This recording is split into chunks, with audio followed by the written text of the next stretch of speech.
ఎన్నో కుటుంబాల్లో చేవెళ్ల మండలం మీర్జాగూడలో జరిగిన బస్సు ప్రమాద దుర్ఘటన విషాదాన్ని మిగిల్చింది.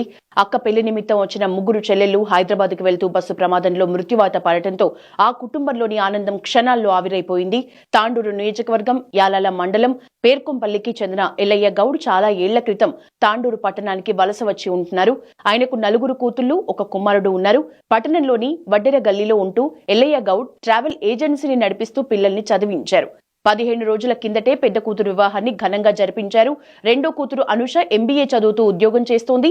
మూడో కూతురు సాయిప్రియ హైదరాబాద్లోని కోటి విమెన్స్ కాలేజీలో డిగ్రీ ఫైనల్ ఇయర్ స్టూడెంట్. నాలుగో కూతురు నందిని అదే కాలేజీలో డిగ్రీ మొదటి సంవత్సరం చదువుతోంది. కుమారుడు తాండూరు పట్టణంలోనే ఓ ప్రైవేట్ స్కూల్లో 10వ తరగతి చదువుతున్నాడు. తను, సాయిప్రియ, నందినిలు సోమవారం పరీక్షలున్నాయని చెప్పి తాండూరు నుంచి బస్సులో హైదరాబాద్కి బయలుదేరారు. ముగ్గురు అక్క చెల్లెళ్లు ఒకేసారి దుర్మరణం చెందారు. వీరి అంత్యక్రియల్లో బంధువుల రోదనలు మిన్నంటాయి. శవయాత్రలో ఊరంతా పాల్గొంది. ఇంతటి బాధ ఎవరికి రావద్దని కోరుకుంది.